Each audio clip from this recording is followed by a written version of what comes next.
pembangunan dari Sendang Cikalan ini kita awali dari 2012. Sebelum pembangunan dari Dinas Kesehatan sudah mengawali dengan uji kualitas airnya. Nah, uji kualitas air itu dari parameter kimia dan bakteri. Itu memang dari bakterinya sudah terlihat bahwa memang belum memenuhi syarat. Nah, setelah 2013 ini bisa dilihat di monumennya ya, itu 2013 peresmian ini. Nah, itu nanti sudah kita langsung setelah jadi sampai sekarang pun setiap semester kita uji kualitas airnya. Nah, pengujian kualitas ini ada 3, yaitu dari sumber, dari intinya sumber penghasil mata air, kemudian middle, itu middle yang titik tengah dari pengguna, kemudian yang terjauhnya. Jadi ada 3 titik, yaitu yang dari sumber, kemudian dari middle, kemudian yang terjauh. Fungsinya adalah memantau dari sumber sampai yang pengguna yang paling jauh itu kualitasnya sama atau tidak. Jadi seperti itu. Nanti kalau tidak ada kesamaan, artinya ada penyimpangan kualitas, akan kita periksa lagi apakah itu dari jaringan distribusi ataukah dari karena distribusinya itu pecah, artinya ada pipa jaringan yang pecah. Nah, kalau memang seperti itu nanti akan kita sampaikan ke pengurus, karena Pabdus Sendang Cikalan ini sudah ada kepengurusannya tersendiri. Seperti itu.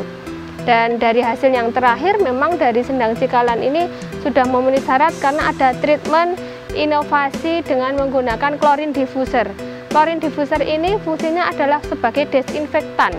Karena dari hasil bakterinya memang MPN coli-nya itu tinggi, untuk membunuh atau sebagai desinfektannya adalah menggunakan klorin diffuser yang sangat mudah bisa kita aplikasikan kepada masyarakat. Terlebih dahulu kita ajari bagaimana atau membuat klorin diffuser. Selain itu juga awalnya kita dari Puskesmas Minggir memberikan bantuan klorin diffuser itu untuk beberapa unit, nanti kedepannya bisa untuk belajar menggunakan sendiri. Seperti itu pemanfaatan klorin diffuser.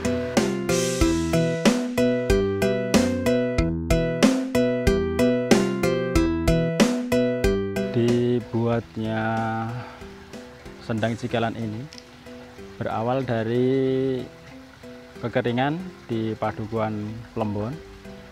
Pada waktu itu sumur sewaktu digali ini nggak ada airnya, bahkan sampai 25 meter ini nggak ada airnya. Kemudian warga masyarakat berinisiatif untuk membangun sendang yang ada di perengan Padukuhan Plembon, yang sampai saat ini menjadi sendang yang dipakai oleh warga masyarakat banyak, yaitu namanya Sendang Cikalan. Dengan adanya pembangunan ini, warga masyarakat bisa menggunakan air itu dengan sebaik-baiknya. Maksudnya, waktu dulu kekeringan, ini warga masyarakat mengambil air ini bahkan sampai jauh sana ke Sungai Progo dan lain sebagainya.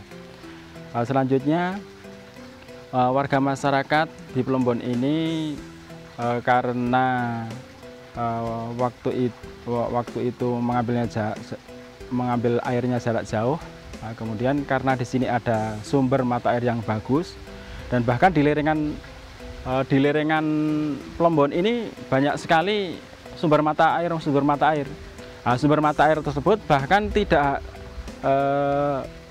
dipakai oleh orang Plembon itu sendiri, bahkan orang lain, orang Kisik di bawahnya. Kadang-kala di Plembon sendiri ini kekurangan air, namun yang di wilayah atau yang di bawahnya yang memakai sumber air ini justru malah di sana melimpah atau bahkan turah-turah demikian. Makanya untuk mengantisipasi itu, kemudian air itu dikelola sendiri dengan diadakannya dengan PAM ini. Nah, PAM ini yang dibangun tahun 2012 ini dengan ini kapasitas 6 kubik, ini bisa mengairi sebanyak 62 kakak. Dari 233 kakak di Padukuhan Plembon ini baru 62 kakak. Jadi masih kekurangan sumber mata air yang semacam ini. Kemudian juga nanti yang akan datang akan dibangun juga PAM-PAM selanjutnya atau sumber mata air yang lain, karena sumber mata airnya ini tidak hanya ini.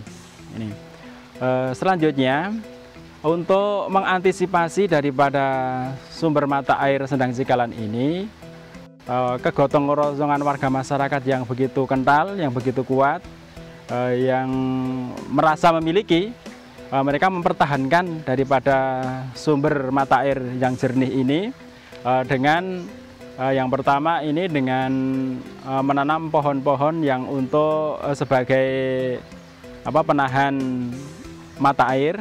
Kemudian yang kedua, berusaha menalut jalan ini, walaupun dari pemerintah sudah dianggarkan untuk penalutan jalan di sekitarnya, di sekitar mata air maksudnya. Karena sudah barang tentu kalau hujan deras, karena sumber mata airnya ini di piringan, ini air hujan akan masuk dan menyebabkan air itu keruh.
Warga kami sangat merasakan sangat-sangat ekonomis. Kenapa? Karena untuk pengeluaran pemakaian air ini rata-rata dari warga untuk bebannya 3.000 per bulan, kemudian untuk per meternya hanya ditarik 1.500. Dan sampai saat ini warga kami sangat merasakan manfaatnya. Kenapa? Karena pengeluaran untuk air cukup 20.000 sudah mencukupi di kebutuhan rumah tangga masing-masing. Dari income atau masukan dari iuran warga, karena kita sampai saat ini memakai atau terpakai 62 meter, 26 buah meter yang dipakai untuk rumah tangga pemakai. Ini kita iuran seper bulannya masuk kurang lebih 800.000. Dari sini kita pakai untuk operasional dan kebutuhan listrik untuk menghidupi pompa. Ini pengeluaran sekitar 500 sampai 600.000, sehingga masih ada sisa untuk biaya operasional. Dan alhamdulillah kita sebagai warga cukup merasakan manfaatnya. Kemudian dari sisi pengurus dan kas yang ada dari kumpulan iuran warga sampai saat ini terkumpul sekitar 24 juta. Jadi ini sangat merasakan, warga kami sangat merasakan manfaatnya. Dari sisi ekonominya juga terasa ringan, dari sisi kemanfaatnya sangat merasakan kemanfaatannya. Demikian, terima kasih. Dengan adanya PAMDes ini sangat bermanfaat sekali terhadap warga sekitar sini, yang semula warga Plembon untuk konsumsi air sebelum ada PAMDes kan ngambilnya di Sendang Cikalan ini. Kurang lebih jaraknya 200 sampai 300 meter. Dulu kami mencari air ibaratnya harus naik turun di tangga situ. Sekarang udah ada lancar, tinggal muter aja udah bisa buat cuci piring, buat mandi, buat masak sehari-hari.